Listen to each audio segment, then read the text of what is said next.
muchos muertos por el camino y muchos jóvenes que se alzaron en armas en el Escambray, no en el Escambray, habían alzado desde Pinal del Río hasta Guantánamo. Tener que movilizar tantos hombres para un grupo de hombres de 3.000 o 4.000 hombres en el Escambray.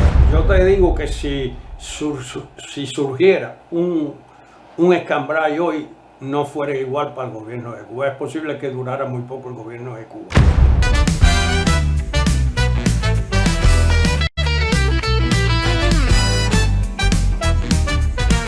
Entrevista con José Luis Nápoles. Ya comenzamos. Hola, ¿qué tal amigos? Bienvenidos a nuestra plataforma de Alpairo TV. Mi nombre es José Luis Nápoles. Placer inmenso estar con ustedes. Gracias por acompañarnos. Hoy tenemos un encuentro muy importante, porque los hechos más importantes precisamente de la historia de nuestro país no pueden quedar en el olvido. Y queremos darle la bienvenida a un miembro de una dinastía, de una familia que tuvo el coraje de levantarse en armas, tuvo el coraje de decirle no a la dictadura. ¿Sufrió las consecuencias? Sí, ya lo creo que sufrió las consecuencias. Hoy le estamos dando la bienvenida a Osvaldo Ramírez Jr., hijo de Osvaldo Ramírez Sr., tu padre del mismo nombre. Al ser el hijo mayor, pues obviamente tienes el honor de llevar el nombre de tu padre. Y con mucho orgullo que lo llevo. Y con mucho orgullo. Osvaldo Ramírez Sr., su padre, perdió la vida en el Escambray levantado en armas precisamente en medio de ese movimiento insurreccional que se levantó en contra de la dictadura comunista. Osvaldo, que vino hace algunos años de Cuba, obviamente estaba integrado a todas las organizaciones que tienen que ver con la lucha por la causa de la libertad de Cuba, pero que nos puede acercar un poco a aquella epopeya que se vivió, aquel momento de la historia, Osvaldo, que han tratado de ningunear los libros de historia de Cuba, llamándole bandidos a las personas insurrectas que se levantaron en armas, como le llaman mercenarios a quienes fueron a Girón. Pero sabemos que eso es pura manipulación por parte de la llamada historia comunista, de la literatura comunista y todas las verborreas del Partido Comunista. Osvaldo, tenías 9 años cuando muere tu padre. Tenía 9 años cuando muere mi padre. Mi padre muere el día 16 de abril del año 62, exactamente un año después de Playa Girón. Aquello fue ya mi padre lo habían matado, el gobierno 3 o 4 veces habían dado la noticia y siempre era mentira. Lo decían para engañar al pueblo, para que creyeran que lo habían matado, y de buenas primeras mi padre salía otra vez en el Escambray. Ese día, un día lamentable, sí llegó la noticia a mi casa que había muerto en combate Osvaldo Ramírez, e inclusive había un mensaje de quien se quedó después comandando la guerrilla, que fue Emilio Carretero, y mandó un mensaje a mi mamá que era verdad, porque nosotros no creíamos todavía, porque habían dado la mentira tantas veces. Claro, era lo que te iba a preguntar. Te voy a tratar de tú, que tú tienes 70 y yo tampoco estoy tan lejos, ¿no, Osvaldo?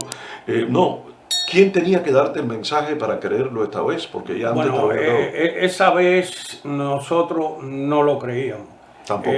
No lo creíamos. ¿Qué lo que pasa? Que siempre habían mensajeros que se comunicaban con mi mamá. Y entonces Juan Emilio Carretero le mandó un mensaje, que fue el que se quedó por mi papá. Se quedó Tomasito Sangil. ¿Qué cargo tenía él cuando muere? El comandante de la guerrilla del Escambray. Él estaba comandante general de la guerrilla del Escambray. Después se queda Tomasito Sangil comandando la guerrilla. Pero el mensaje viene de Emilio Carretero, que era el que más cerca estaba de comunicarse con mi mamá. Y ya ahí sí nos aseguraron de que había muerto. Claro, ahí sabía que era cierto. Osvaldo, yo formo parte de esa generación que lamentablemente tuvo que estudiar en el sistema, ya sabes, de adoctrinamiento cubano. Hay gran parte de la verdadera historia de Cuba que he ido aprendiendo a pedazos en el exilio. Y no conoce uno realmente de la envergadura y sobre todo de esa parte no oscura, esa parte gloriosa de la historia cubana, de estos hombres que, cuando yo voy a poner ejemplos de valor, yo hablo mucho de la Brigada 2506, de quienes fueron a Bahía de Cochinos. En Cuba la parte de la historia se refiere más al hecho y al sitio como Girón, porque eran gente que ya eran libres, ya estaban aquí en Estados Unidos y fueron a liberarnos a los que estábamos allá. Yo no había nacido, tú tenías muy poca edad. Y los que se levantaron en armas en el Escambray, pues se estaban levantando en contra de un sistema que primero que todo conocía lo que era la lucha insurreccional en las montañas, porque ellos estuvieron en la Sierra Maestra. Las oportunidades que Batista le dio a ellos, pues obviamente Fidel Castro no se las iba a dar a los insurrectos que estaban allí peleando en el Escambray. Para mí, un ejemplo, una muestra de valor infinito. Hemos tenido, si no discusiones, por lo menos conversaciones con muchas personas hablando del tema de la historia cubana. Cuando dicen, bueno, pero es que Cuba se lo puso fácil, Cuba no se ha levantado en armas. No, Cuba sí lo hizo. Y Cuba dejó muchos muertos por el camino. Y tu padre fue uno de ellos. Muchos muertos por el camino y muchos jóvenes que se alzaron en armas en el Escambray. No en el Escambray, habían alzado desde Pinal del Río hasta Guantánamo, en Oriente. Jóvenes que no pasaban de 17, 18 años, que se alzaron en contra del ejército y se fueron al Escambray a pelear en contra del gobierno de Cuba. No fueron con libros, no, fueron a pelear a morirse. Fueron con un valor extraordinario. Ya te digo que fíjate si eran joven, que uno de los mayores que habían alzado en el Escambray eran Juan Emilio Carretero y mi papá muere de 41 años. Muy bien joven. Imagínate tú la edad que tenían los otros jóvenes que se alzaron ahí, murieron, y fueron miles. Sí, no fueron 100, no fueron 200 como dice el gobierno de Cuba, fueron miles los jóvenes, y después lo demostraron cuando en las prisiones de Cuba en el año 60 había miles de jóvenes presos cumpliendo 15, 20 y 30 años, y muchos que los fusilaron también. Bueno, esta es una gran historia, una historia fascinante que yo quiero explorarla con Osvaldo Ramírez Jr. Queremos hacer una pausa, Osvaldo. Vamos un momentito al patio porque te vamos a hacer entrega de la estrella del Paseo de la Fama aquí en Alpairo TV. Este viene siendo un feudo de historias que tienen que ver con el centro de Cuba, no solamente hablando de personas que sean oriundas de Santa Clara, sino también de la gran provincia de Las Villas que llevamos tanto en el corazón. Quiero que recibas esta estrella, ya la verán ustedes en imágenes y después vamos a continuar en esta conversación con Osvaldo Ramírez Jr., hijo del comandante que estuvo al frente precisamente de los llamados alzados allá en el Escambray. Pausa y casi estamos de regreso.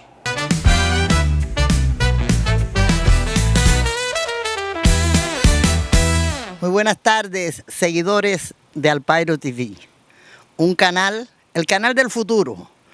No podía olvidar un nuevo escenario. Hoy estamos inaugurando en este canal el rincón de la historia que muchos han olvidado, y es una historia que no puede morir. Para inaugurar esto con la estrella, tenemos a Osvaldo Ramírez Jr. recibiendo la estrella de su padre, uno de los más grandes patriotas que tuvo la Cuba de nosotros cuando la lucha del Escambray y demás. Es para mí un honor recibir en esta ocasión a Osvaldo Ramírez, compañero además de mi padre, que también fue alzado en el Escambray. Pero hoy todos los honores son para Osvaldo Ramírez, un gran patriota, y su hijo que lo representa y siguió su mismo camino. Muchas gracias, Mérida, muchas gracias por esta estrella y este honor que se le hace a mi padre, que para mí bien merecido lo tiene, igual que lo tienen todos aquellos que se alzaron en el Escambray. Hace unos días que hablábamos de una calle que ya lleva el nombre de Osvaldo Ramírez, que es la 40 de la 112 Avenida, y yo le decía que ese nombre no es solo para Osvaldo Ramírez, ese nombre es para todos aquellos que lucharon junto con él en el Escambray, los que estuvieron presos y los que hoy luchan, los jóvenes que hoy luchan todavía en contra de la dictadura. Muchas gracias, Osvaldo, por estar con nosotros.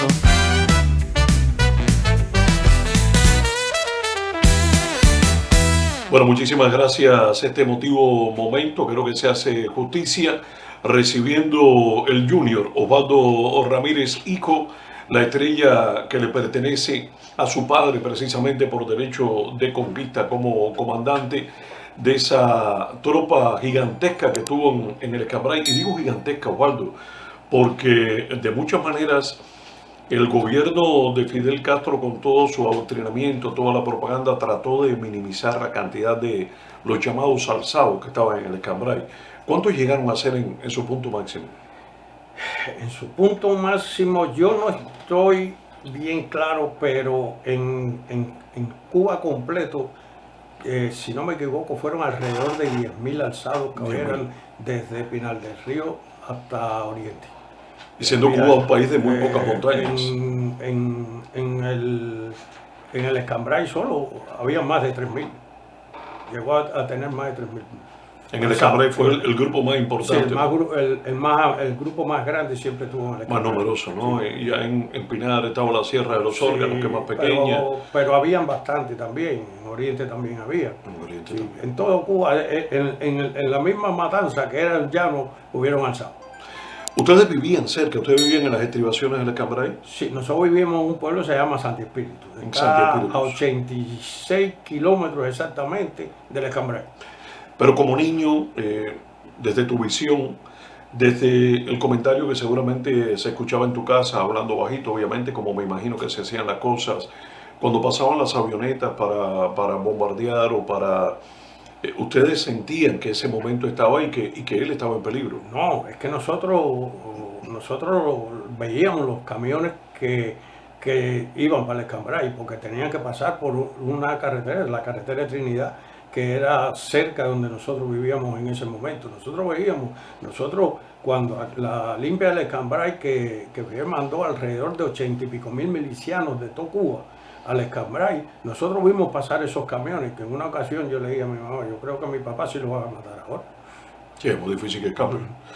Tiene que madurar un niño de 9 años, o sea, tú tienes 9 cuando él muere, pero cuando él se alza en armas, tú tienes 7, tienes 8. 7, pero yo le digo a la gente, nosotros nacimos dentro de ese mundo de lucha de mi papá, primero antes de la revolución y después de la revolución, y todo lo que oíamos permanentemente era eso. Nosotros maduramos demasiado jóvenes. Sí. Políticamente, yo sabía todo lo de mi papá con 7 años, cómo se movía, todo eso se conversaba delante de mí. Si tenía armas en la casa y eso. Muchachos, todas las reuniones que se hacían en mi casa, todos nosotros, los muchachos en aquella época, no sé si éramos nosotros solos porque vivíamos en ese mundo. En mi casa, yo fui al Escambray en 2 ocasiones y una tía mía que vivía en mi casa nunca se enteró. ¿Nunca se enteró? Nunca se enteró. ¿A qué ibas? ¿A llevar armas? No. Yo iba solamente porque mi papá le decía a mi mamá que quería ver los hijos. Y, ¿Los otros más chiquitos que tú iban también? Sí, hay uno más chiquito que mi hermano René también iba. Nosotros íbamos los 4.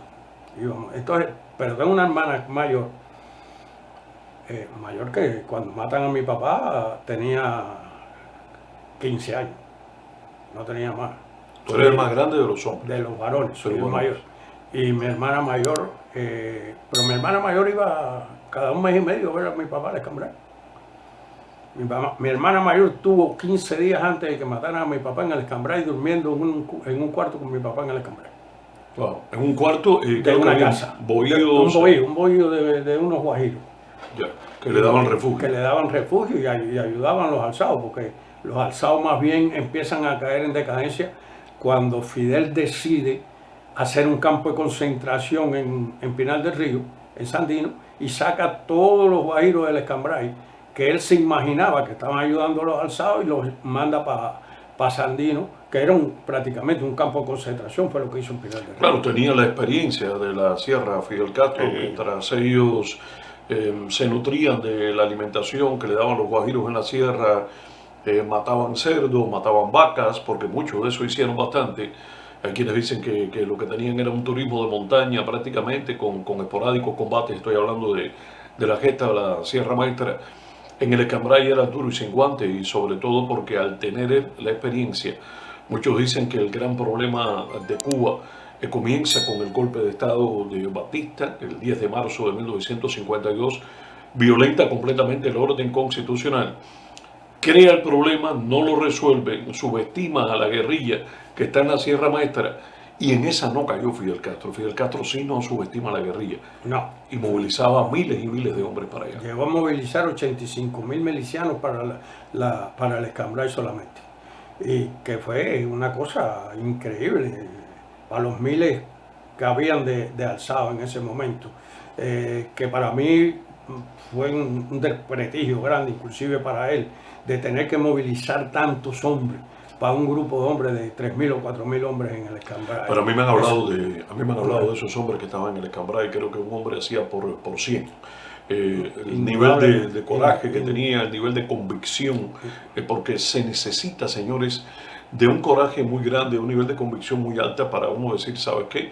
Y tú sabes que vas a pelear contra todo un gobierno, tú vas a pelear contra fuerza joven, contra muchas personas que también estaban siendo manipuladas por el régimen, que era relativamente joven en el poder. Sí, yo te digo que si surgiera un Escambray hoy, no fuera igual para el gobierno de Cuba. Es posible que durara muy poco el gobierno de Cuba. O si surgieran los alzados del año 60 en toda Cuba, el gobierno duraría, me parece, 6 meses. ¿Por qué? Porque en aquel momento había muchas personas que estaban engañadas y creían que Fidel había bajado de la Sierra Maestra para ser el libertador de Cuba, y que era todo lo contrario. Que ahí es donde nunca tuvo mi papá equivocado. Nunca se equivocó. Nunca se equivocó. Incluso tu padre lucha contra Batista. Pertenece no al movimiento 26 de julio, nunca, sino a una facción del directorio revolucionario del directorio de José Antonio Echevarría. Mi papá siempre perteneció al directorio, nunca perteneció y no simpatizó nunca con Fidel Castro. Detrás, cuando mi papá triunfa la revolución, es primer teniente del ejército rebelde y lo destacan en Caracusé. ¿Tu padre está en la Sierra Maestra? ¿Se alza la Sierra Maestra? Sí, en el Escambray. Y baja como teniente del ejército rebelde. El primer encontronazo que tuvo fue ahí mismo, donde lo tenían destacado en Trinidad, ahí en un pueblo de Trinidad lo tenían destacado. ¿Con quién chocó él? Porque el Che Guevara le dio unas tierras a unos que habían estado ayudándolo a él, y empezaron a armar unas casas en una finca. Y el dueño de la finca, que mi papá lo conocía y conocía a mi papá, fue allá con mi papá y le dijo, bueno, me están armando unas casas en la finca. Y mi papá fue para allá y le dijo, le doy 72 horas para que se vayan de aquí. No, que el Che nos dio esto. El Che no trabajó estas tierras ni compró estas tierras. Esto no es para quitarle tierra a nadie. Ustedes se van de aquí, luchan ustedes lo de ustedes y compran lo de ustedes. Por esto de estos guajiros que los conozco yo de toda la vida. Y le desbarató los bohíos que estaban haciendo, las casas que estaban haciendo. Y la desbarató. Y el Che manda a poner preso a mi papá. Y ahí cae preso mi papá dentro de la revolución ya. Cae preso en Santa Clara, lo llevan preso para Santa Clara. Bajo cargos de insubordinación. De insubordinación del Che Guevara. Por el Che, ordenado por el Che Guevara. Mi mamá hizo una manifestación de choferes de alquiler y de camioneros. Y en Santi Espíritu. En Santi Espíritu, dirigido a Santa Clara, a la prisión de Santa Clara. Que era donde estaba tu padre. Que era donde estaba mi padre. La manifestación aquella fue espantosa, al principio de la revolución.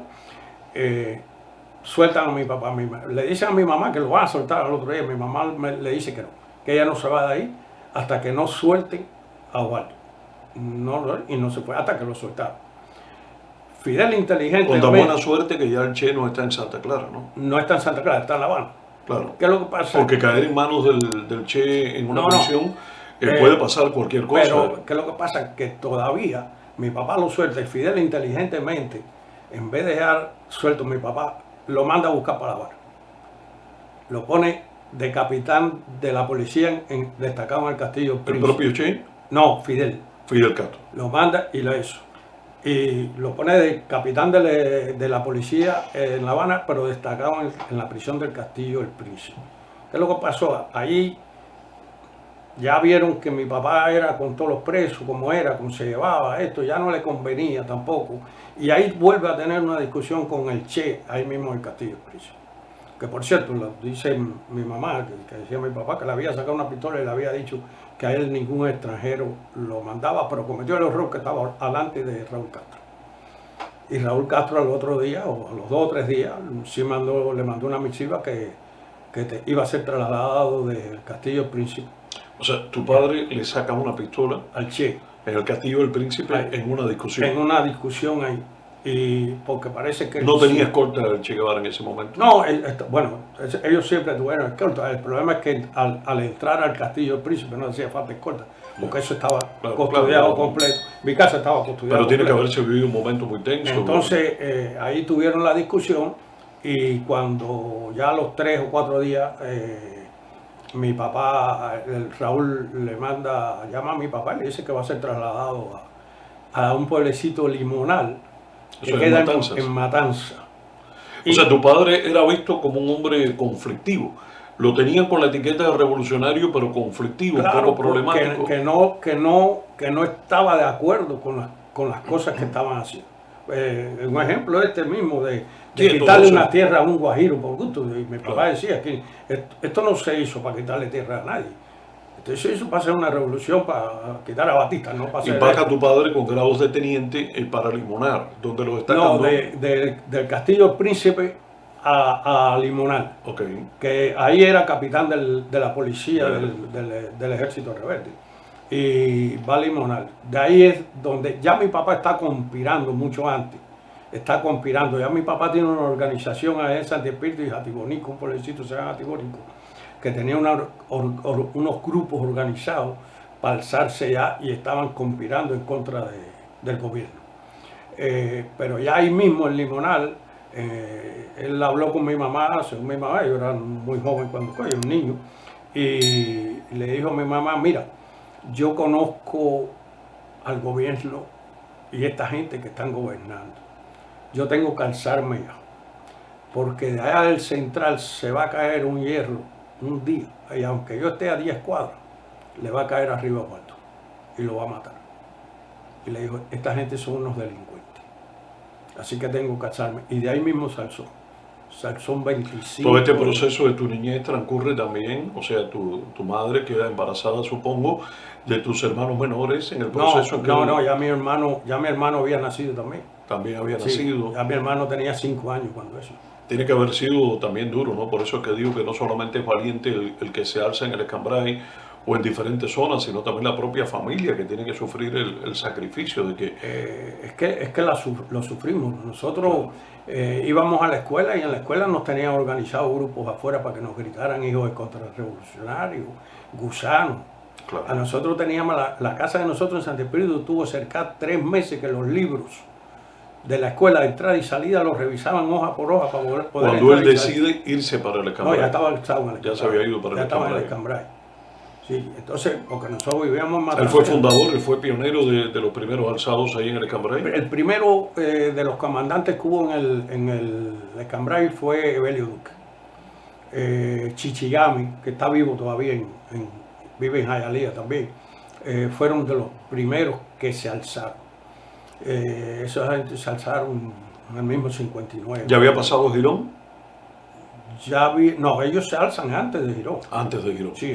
No, yo sé que hay grupos insurreccionales antes de Girón, mi pero papá pregunto el caso específico de él. Mi papá se alza 2 años antes de Girón.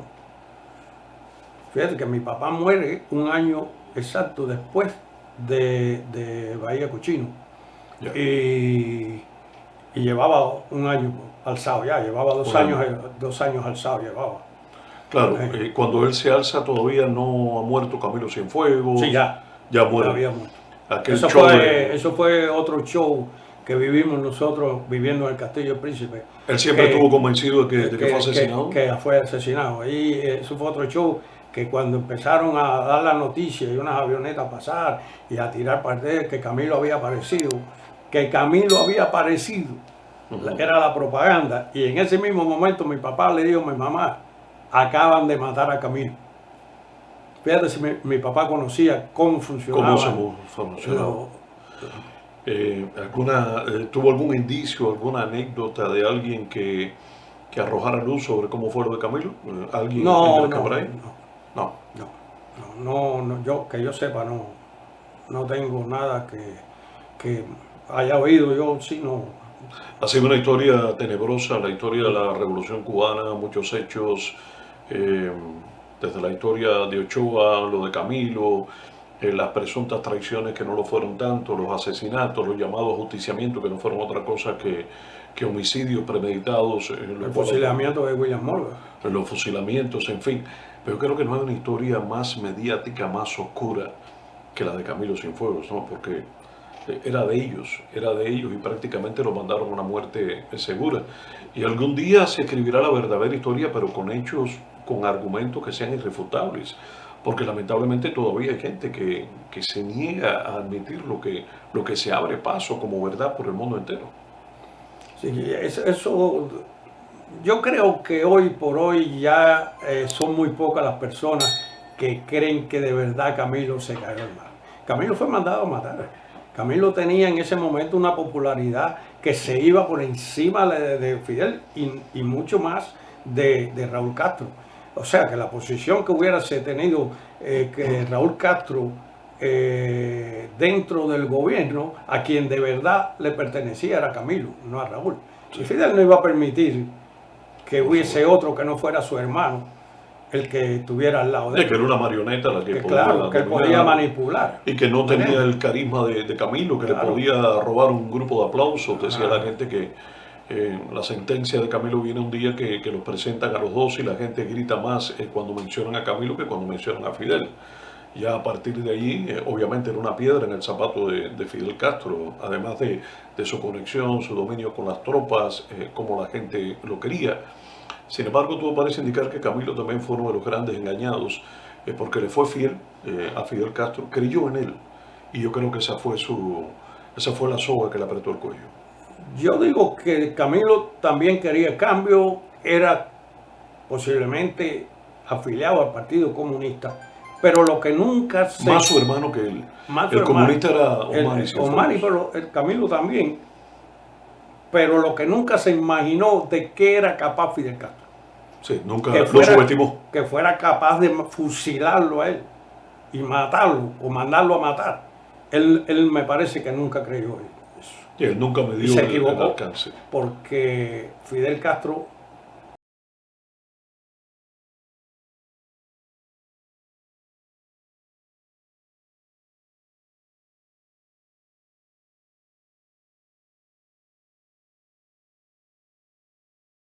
de la historia, pasó con Hitler también. Los grandes dictadores logran llegar a esas posiciones precisamente quitándose lo que ellos consideran rivales del camino, gente que utilizaron en su momento y que cuando ya no los necesita pues son desechables, como mismo se hace con una máquina de afeitar.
Volvamos al caso de Osvaldo Ramírez Sr., que hoy por hoy es la historia que queremos conocer.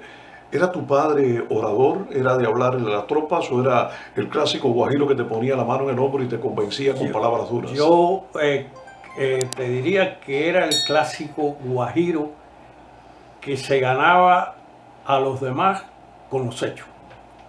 Nunca, inclusive los mismos alzados que tuvieron con él, que todavía viven en Miami,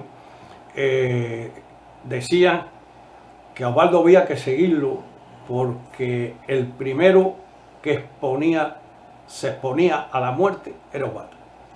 Él nunca puso un guerrillero de los de él que fueran adelante, no, el primero que iba adelante siempre era él.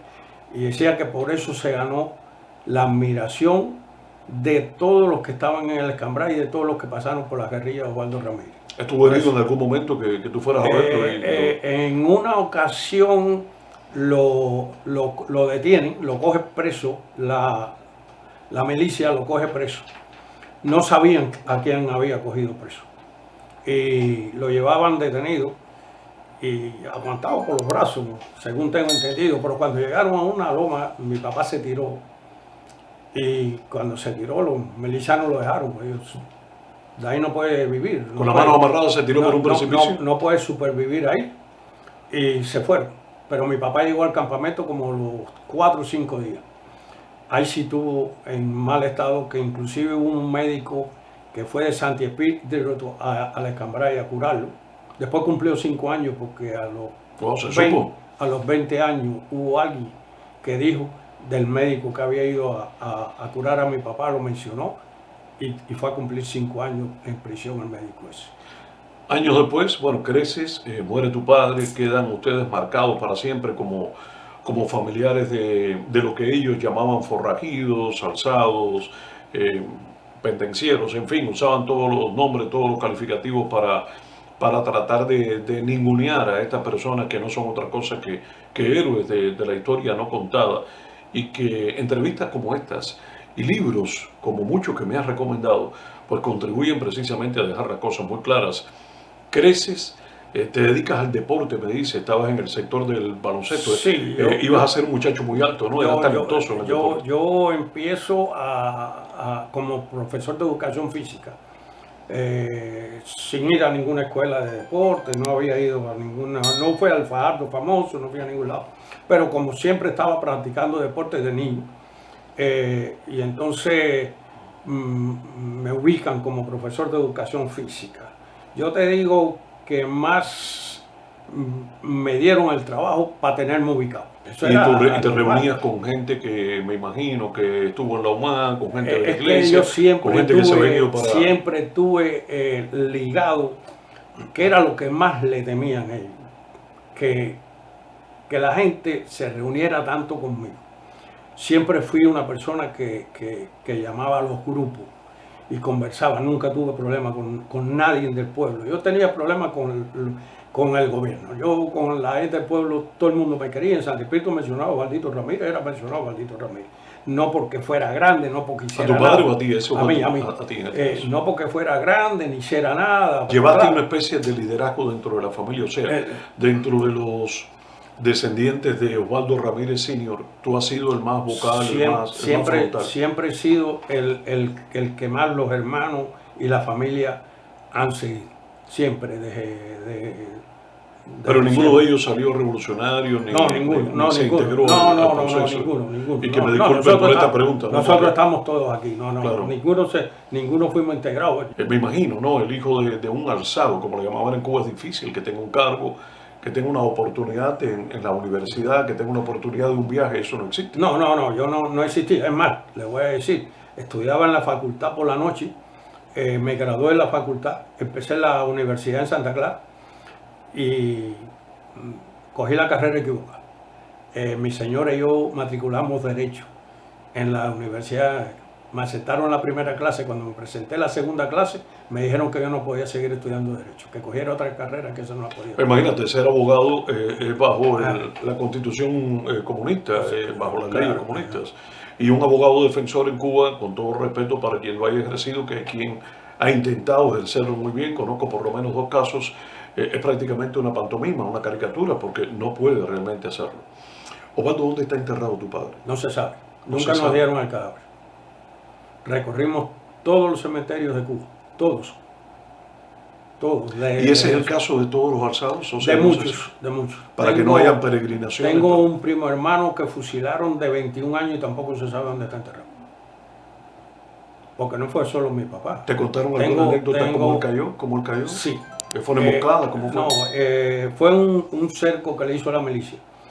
Y él y un grupo se fueron del cerco, pero quedaron alzados dentro del cerco. Cuando... Eran pocos, ¿no? Sí, ya eran pocos, ya estamos hablando del año 62. Y muy pocas que ya, armas, ¿no? que ya prácticamente estaban desarmados. Estaban ahí por el valor que tenían. Y entonces se fue del cerco, pero cuando él se fue del cerco le quedaron unos hombres dentro del cerco. Y él les dijo a los demás que estaban con él, los demás guerrilleros, les dijo, voy a sacar los que me quedan en el cerco. Trató de romper el cerco. Y trató de romper el cerco. Desde afuera. Desde afuera para sacar. Pero... El cerco, para que no entienda, es como un anillo, o sea, están rodeados completamente. El padre, él sale de ese anillo y trata de entrar, rompiendo ese círculo que envolvía a los compañeros de lucha, a los hermanos de lucha que estaban dentro. Estaban dentro, entonces él sacó, pero uno de los milicianos llamados esos que estaban en contra luchando en contra de los alzados, se quedó haciendo sus necesidades atrás, y mi papá iba entrando. Y él vio caminar a alguien y le tiró un tiro. No sabía quién era. Y el tiro le dio por aquí, según tengo entendido. O sea, él mata a tu padre de casualidad. De casualidad, él no sabía quién era.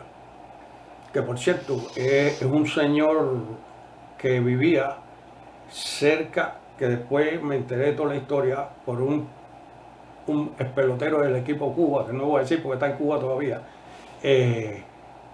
que se volvió medio loco. El hombre Sí. ¿Le impresionó haber matado a tu padre? Le impresionó, parece, y se enfermó de los nervios. ¿Tu padre muere de un solo disparo? ¿No lo remataron? No lo remataron. No creo, no sé. Según tengo entendido, no. Él cayó muerto ahí mismo. Eso, ¿qué es lo que pasa? Que es donde estábamos hablando ahorita, dudábamos de él, la muerte de él, a principio de mi padre, porque nunca nos entregaron el cadáver.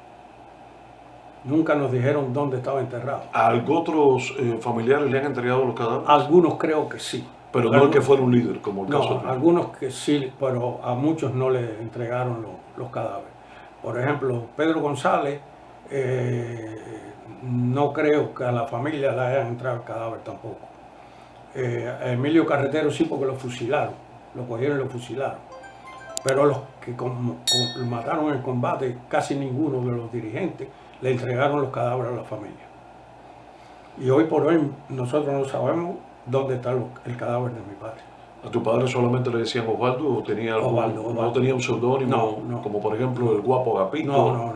Osvaldo, el comandante Osvaldo Ramírez, y como eso lo conocía todo el mundo lo conocía. ¿Se quedan ustedes viviendo ahí en el área? Bueno, ya me cuentas que te prefieres irte para Santa Clara, quedaste muy marcado, obviamente. Y llega el momento de venir al exilio, porque todos teníamos razones para salir de Cuba. Me imagino que mayores aún para el caso tuyo, ¿no? Ahí todavía sigue la historia de la persecución con nosotros. Cuéntamela, por favor. Mi hermana vive en Costa Rica cuando se produce el Mariel. Viene de Costa Rica aquí. Compra con ayuda de inclusive conocidos de mi papá y eso, le prestan el dinero para comprar un barco. Compra un barquito de 26 pies, creo, se va para el Mariel. Pasa 21 días en el Mariel. Nos citan a nosotros, nos llevan a La Habana, de un lugar que, según tengo entendido, cuando yo no sabía ni qué era ahí, era el patio de Villamarista, a un grupo, no solo nosotros, habíamos un grupo bastante amplio ahí. Ya el Mariel terminándose casi, llaman a mi hermana al barco de la oficina del Mariel y le dicen, su mamá, su familia, están todos ahí en el Mosquito, listos para partir para los Estados Unidos, pero los dos hermanos suyos varones no salen de Cuba. Te puedes llevar a todos menos a ellos dos. ¿Y por qué? Ser hijo de Osvaldo Ramírez. Ya. No estaban en edad militar ni nada, ya eran hombres ya de... Estábamos en edad militar. Estaban en edad militar. Yo llego aquí de 25 años. Ya. Yo tenía 25 años. ¿Era que tenían que pasar el servicio militar o eso? No, pero no... Era una manera de molestar. De molestar. De torturar, porque no entonces, tiene otro nombre. ¿Qué pasa? Mi hermana se va para el barco llorando, ready ya para venir para los Estados Unidos, sin la familia y sin nadie. Y un señor que estaba al lado le dice, Nereida, proponle el barco por los dos hermanos suyos, esta gente son unos delincuentes y entran en todo.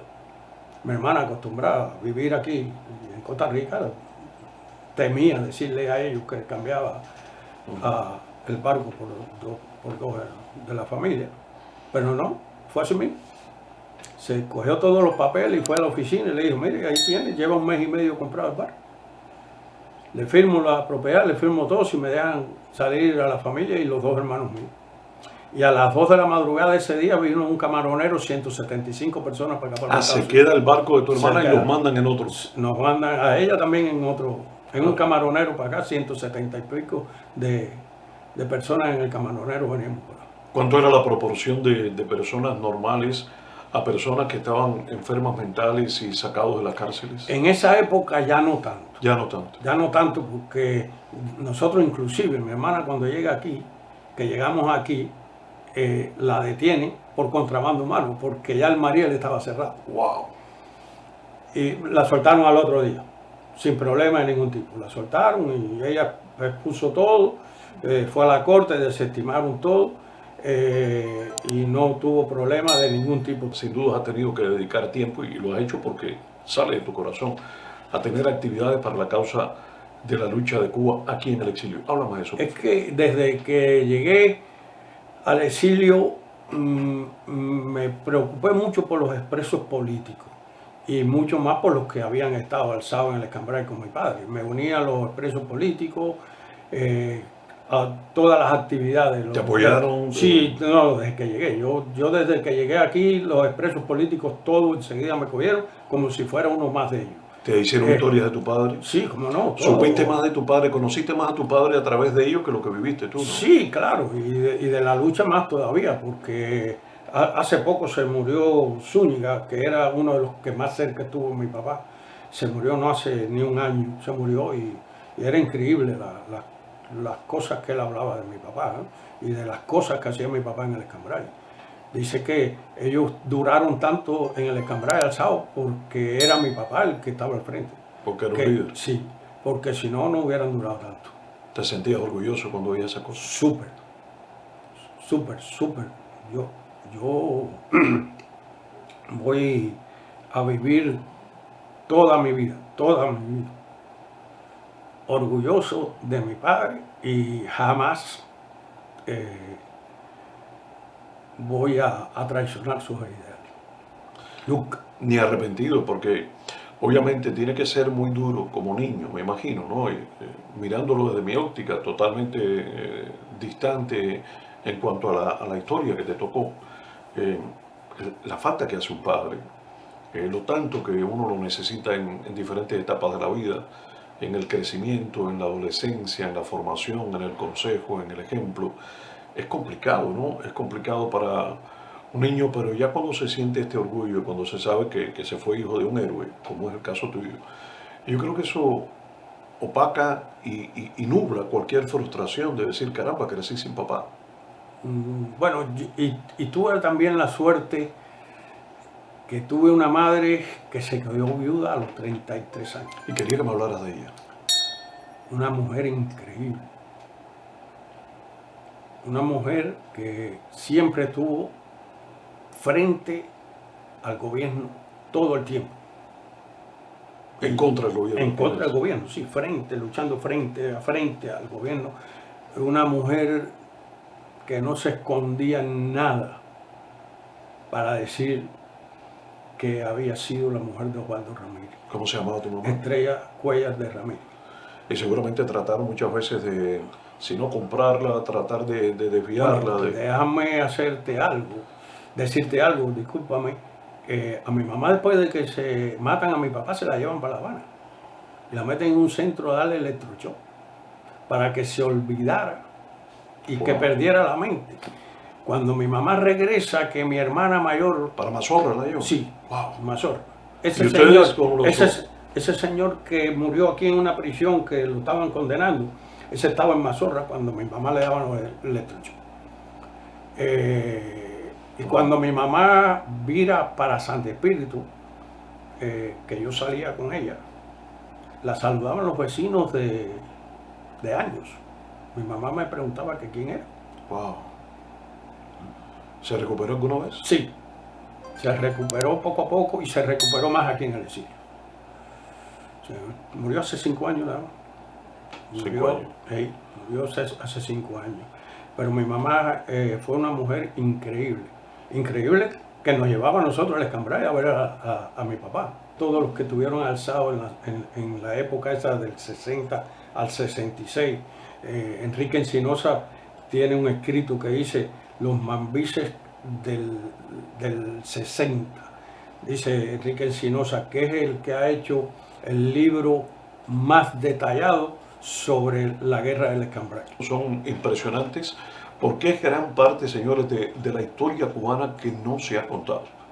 La historia de los alzados en el Escambray, la historia de los insurgentes, el nombre que usted le quiera poner, y fue principalmente en el Escambray. Creo que lograron aniquilar más rápido los movimientos en la Sierra Maestra, en el grupo de Sagua Baracoa también, que es un grupo montañoso importante, en Pinar del Río, en diferentes zonas, porque es que lamentablemente Cuba tampoco es un país muy montañoso. No, el último alzado, si no me equivoco, lo capturaron en el año 1966. Sí. Lo capturaron. Lo tenía por ahí por el 65, me dice que 66. 66 lo capturaron. Que tuvo inclusive, después que lo cogieron, estuvo en el hospital de San Pedro. Coincidieron los alzados también con aquella etapa de los brigadistas, ¿no? Que más que enseñar a leer, estaban tratando de enseñar a que la gente pudiera leer, y eso es bueno, pero era para que leyeran lo que querían que leyeran. No, y aparte de eso, muchos brigadistas no eran brigadistas. Por ejemplo, te voy a poner un ejemplo, Conrado Benítez no era brigadista. Conrado Benítez fue como brigadista, pero andaba con un fusil luchando en contra de los alzados. Claro, ¿no? Y se inventaron muchas historias. Sí, eso no es así.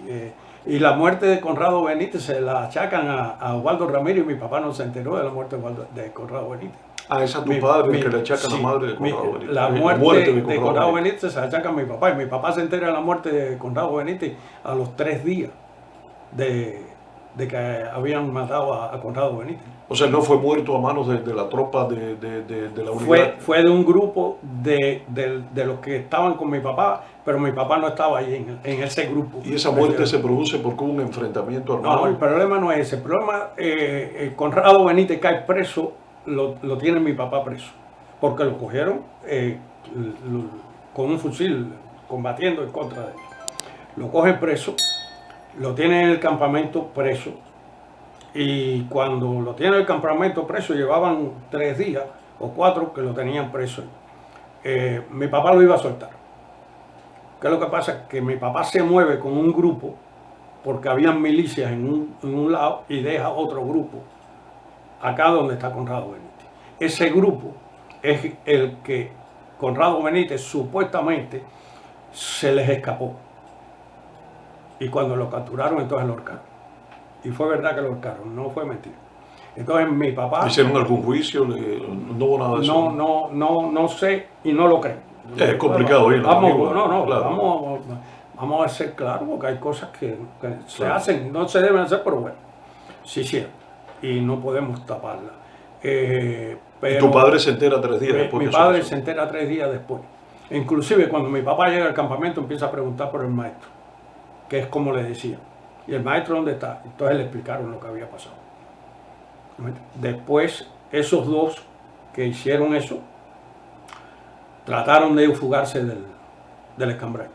¿Los dos alzados? Los dos alzados. ¿Tu padre los regañó, los reprimió? Sí. E inclusive hay una anécdota que le dijo que si habían tenido valor para eso, cuando hubiera un enfrentamiento con la milicia, tenían que estar al lado de él, al frente. ¿Y se fueron? Y se fueron. Desertar. No se supo más de ellos. Sí, lo fusilaron. ¿Lo fusiló la parte de Cuba o los alzados? No, el gobierno de Cuba los cogió, Santa Espíritu los cogió y los fusiló. Porque, y se supo que fueron los que mataron a Conrado. Sí, se supo. Pero seguían echándole la culpa a Osvaldo Ramírez. Claro. O sea, ellos creían que los iban a perdonar por entregarse. No, es que ellos no se entregaron. Ellos se iban, pero para meterse en una embajada o algo y irse de Cuba. Claro. Según entiendo, ellos no se iban a entregar. Ellos se fueron, pero para irse de Cuba. ¿Y tu padre no los hubiera fusilado? Solamente lo que les decía, lo quiero en la primera línea de combate conmigo. En la primera línea Solamente de combate. esto. Eso fue lo único que le dijo. Y ellos prefirieron escaparse. Y ellos prefirieron escaparse. Qué historia, Osvaldo, qué historia. Obviamente me imagino que ustedes agradezcan muchísimo este testimonio de primer nivel, escuchándolo aquí en Alpairo TV. Hay tantas historias que necesitaríamos mucho tiempo. Claro. Y yo, por suerte, las viví todas. Desde el inicio hasta la muerte las viví todas. Admiro tanto la gesta de estos hombres y hablando contigo me doy cuenta que no se trata solamente de esos hombres. Me doy cuenta que también es de su más digna descendencia, ¿no? Y ahí entras tú, que has seguido con su camino.